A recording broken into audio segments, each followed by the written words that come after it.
el curso de trigonometría. El día de hoy vamos a trabajar la parte de funciones inyectivas, sobreyectivas y biyectivas. Así que empezamos. Para analizar este tipo de funciones vamos a primero a trabajar lo que tiene que ver con la parte teórica de cada una de ellas. Lo primero que tenemos que hacer es que vamos a considerar una función f que va a transformar un dominio x en un rango y, es decir, va a transformar un número real en otro número real a partir de una determinada relación que se va a definir por la función con la cual nosotros estemos trabajando.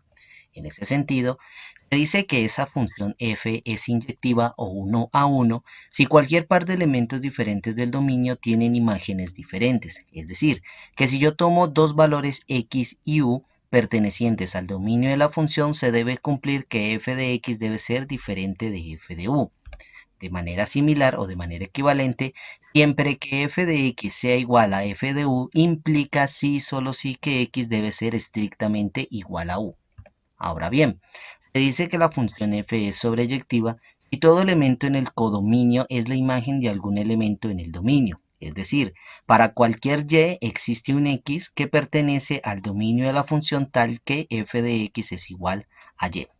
Y por último tenemos que si f es biyectiva, solamente se cumple cuando es simultáneamente inyectiva y sobreyectiva. Estas son las tres formas que nosotros tenemos de clasificar una función como inyectiva, sobreyectiva o biyectiva. Miremos algún ejemplo para poder demostrar o realizar o ver de mejor manera esto que nos está mencionando acá. Entonces, en el ejemplo tenemos determinar cuál de las siguientes funciones que parte de reales en reales son inyectivas, sobreyectivas y biyectivas.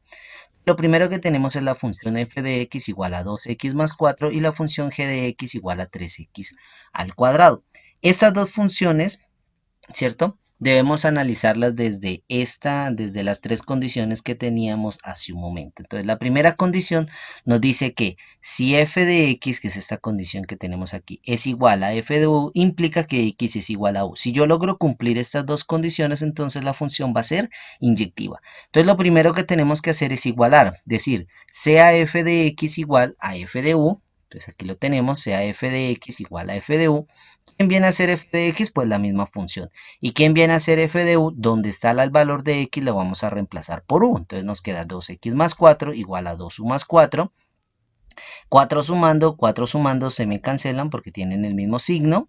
Me queda 2x igual a 2u. Este 2 está multiplicando, pasaría al otro lado a dividir, por ende se cancelaría con este 2 y me queda que x es igual a u.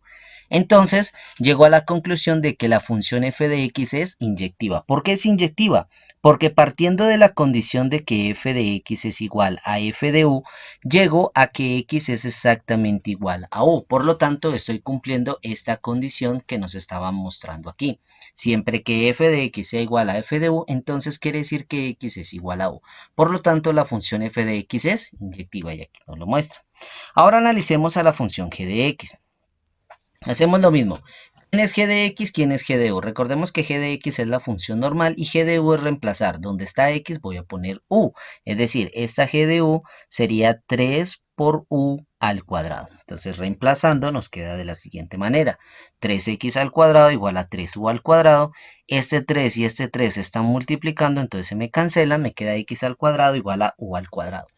Como en este momento me encuentro con x al cuadrado igual a u al cuadrado, necesito eliminar estos cuadrados. ¿Cómo los elimino? Sacando raíz cuadrada.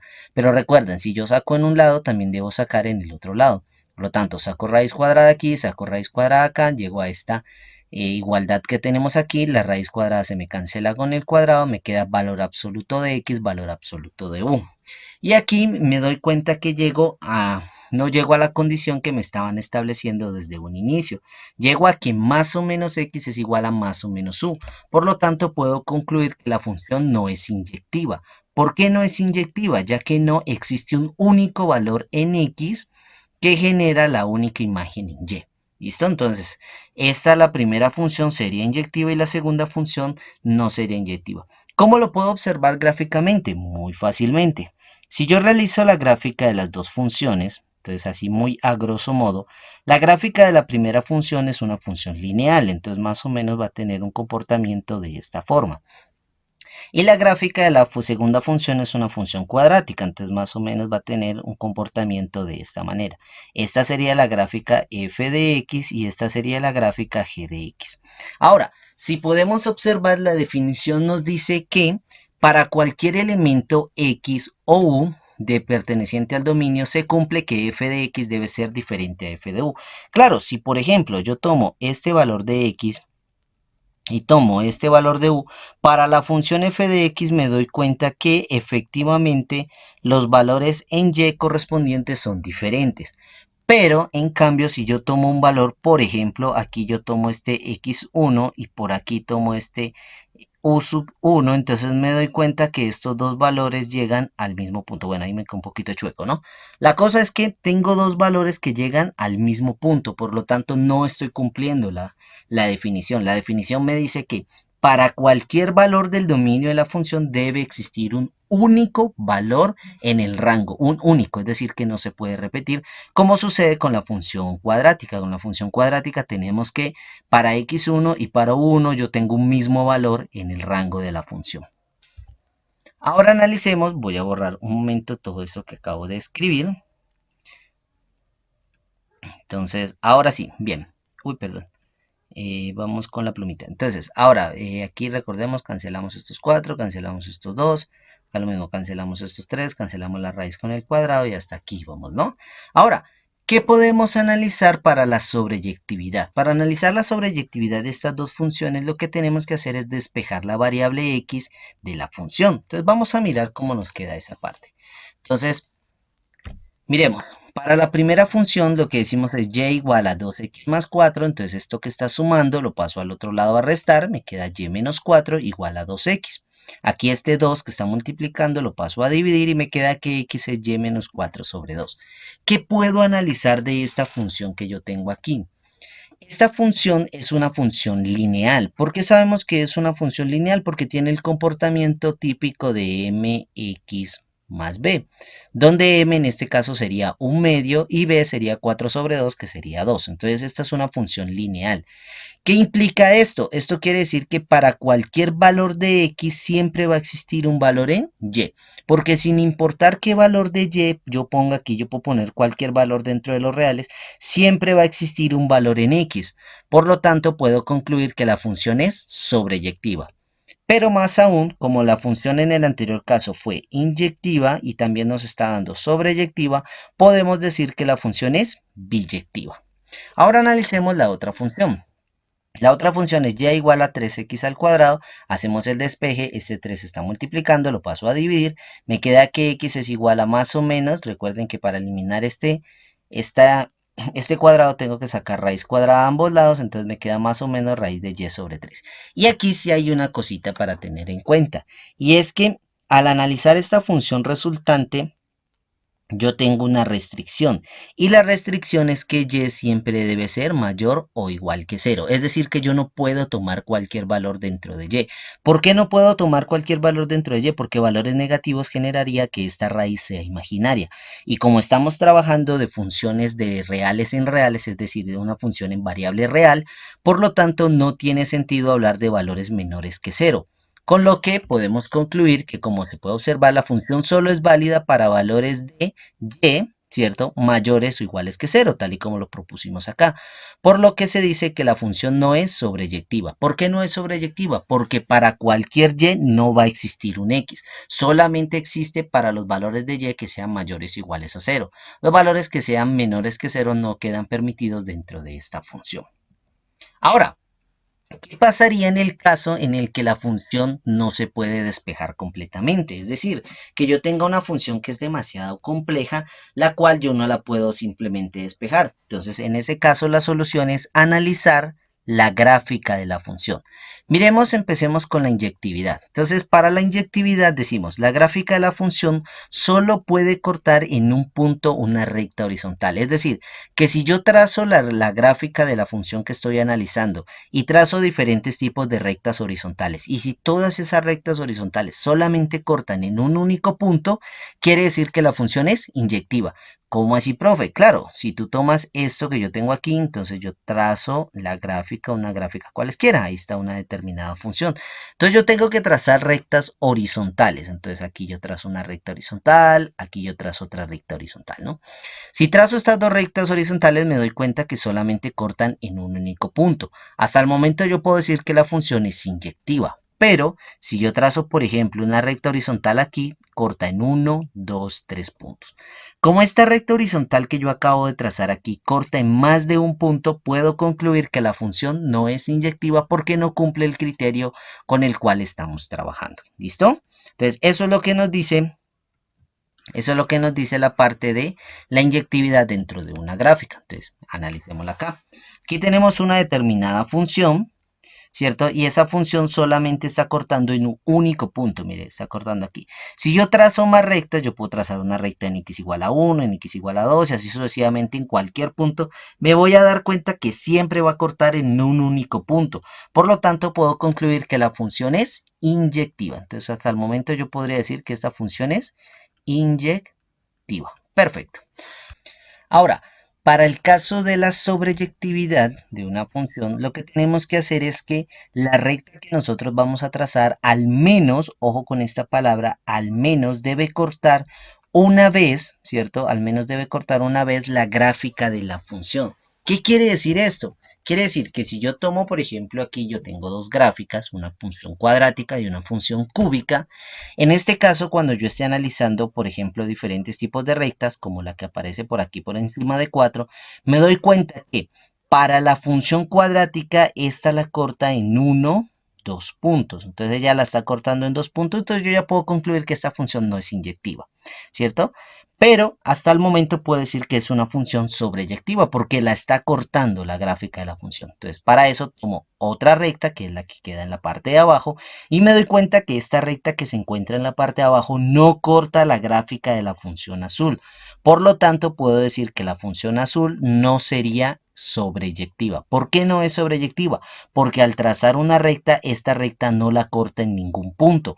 Pero en cuanto a la verde, arriba la está cortando en un punto, en la parte de abajo también la continúa cortando en un punto. Entonces puedo concluir, la función azul no es sobreyectiva, ya que al trazar una recta no la corta en ningún punto. Puede ser que todas las rectas que yo trace arriba las va a cortar en más de un punto, sí, no interesa, pero existe una recta, ¿cierto? Como mínimo existe una recta que no tiene un corte en ella, entonces ya puedo concluir que no es sobreyectiva. Y aparte de eso, tampoco es inyectiva, ¿no? Porque corta en más de un punto, ¿no? Cortaría en 1 o 2 puntos. Pero la verde en este caso sí es una función tanto inyectiva como sobreyectiva. ¿Por qué inyectiva? Porque ya nos dimos cuenta. Al trazar una recta horizontal solamente corta en un punto y sin importar dónde yo trace la recta horizontal también va a ser cortada la función. Por lo tanto es una función inyectiva y sobreyectiva y en conclusión sería una función biyectiva. Vamos a analizar lo que es la composición de funciones. Vamos a mirar que si f y g son dos funciones, entonces la función compuesta o composición de funciones la vamos a definir de la siguiente manera. F o g de x viene a ser igual a f evaluada en g de x. Miremoslo gráficamente como se puede observar. Si yo tengo un dominio x con variable x y le aplico una función f, obtengo un nuevo rango, ¿cierto? Que sería el rango y, en el cual está contenido f de x. Pero si a esta función f de x le aplico una función g, entonces voy a obtener un nuevo conjunto. Ese conjunto lo puedo denominar z, ¿cierto? Y esa z viene a ser expresada como una g de f de x. Entonces recuerden, aquí siempre es coger esta función y evaluarla, ¿cierto? Con respecto a esto que está acá. Coger esta función y evaluarla con respecto a esto que está acá y me daría el resultado del conjunto obtenido. Ahora, si yo me salto estos dos pasos y lo hago directamente desde x hasta g, entonces en este caso estaría trabajando con la composición de funciones. Pero no hay que asustarse. Básicamente una composición de funciones simplemente es tomar una función y meterla dentro de otra función. ¿Listo? Es evaluar una función dentro de otra función. Miremos algún ejemplo. Entonces tenemos, dada la función x más 1 y a la 2x más 3, entonces hagamos la composición de funciones f o g y la composición g o f de x. Aquí tenemos los resultados. La primera, que sería f o g de x, sería e a la 2x más 3 más 1. Vamos a hacerla despacio. Entonces, bueno, entonces tenemos que f o g de x en este caso sería, según la definición que nosotros tenemos, es tomar a f y evaluarla en g de x. Ahora, ¿quién es la función f? La función f de x es la función x más 1 y la función g de x es igual a e a la 2x más 1. Por lo tanto, lo que nosotros podemos hacer es, si estamos evaluando a la función g dentro de f, quiere decir que todo esto que está aquí lo vamos a meter dentro de la variable x, es decir, el que lo vamos a meter en este lado. Me explico, entonces me quedaría f, que sería x más 1, entonces sería g de x más 1. Reemplazamos a la función g de x, que sería e a la 2x más 1, y esto más 1, y esta sería la composición de función f o g. Analicemos cómo nos queda g o f. Entonces tenemos g o f de x. En este caso, según la definición, sería g evaluada en f de x.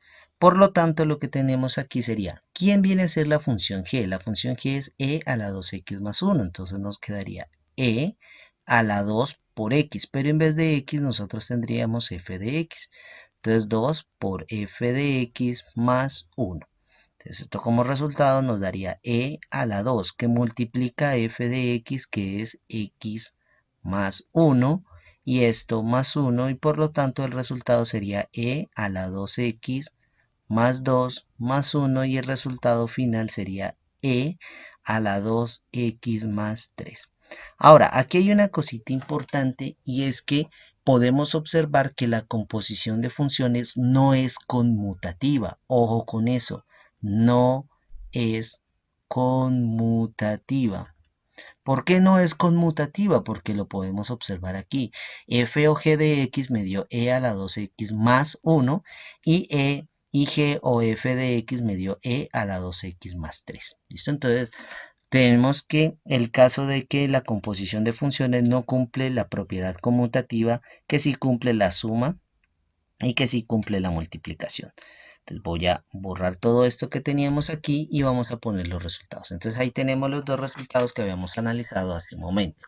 F o g de x nos dio e a la 2x más 3 más 1, y g o f de x nos dio e elevado a la 2 factor de x más 1 más 3. Aquí no hice la descomposición de ellos. Ahora, como resultado de estas dos, podíamos observar que la composición no es conmutativa, ¿no? Tal y como lo mencionamos hace un momento. Miremos un ejemplo 2. En este ejemplo nos dicen que vamos a escribir una función f de x como la compuesta, y ojo aquí, de tres funciones. ¿Cuál es la función f de x? La función f de x en este caso es logaritmo natural del seno de x al cuadrado más 1.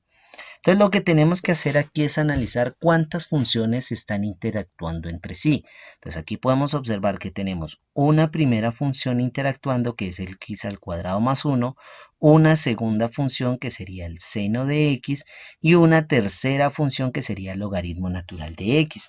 Es decir, que yo esta función la puedo escribir como la composición de un logaritmo de un x al cuadrado más 1 dentro de un seno, y de un seno dentro de un logaritmo. Entonces, vamos a analizar lo que tiene que ver con la parte de la función más interna. Entonces, ya sabemos que la función más interna es x al cuadrado más 1, la que le sigue sería seno de x, y la última sería el logaritmo natural de x. Ahora, este x al cuadrado más 1, como lo analizamos hace un momento, está dentro de x, y este seno de x está dentro del logaritmo de x. Por lo tanto, si yo la llamo la primera como g de x igual a x al cuadrado más 1, la segunda como h de x igual a seno de x, y la tercera como r de x. Según esto, entonces g estaría dentro de h y h estaría dentro de r, según este esquema que tenemos acá arriba. Con lo que nos queda que la función f de x yo la puedo expresar como si fuera r evaluada en h y h evaluada en g. En últimas, esto sería una triple composición, r o h o g de x.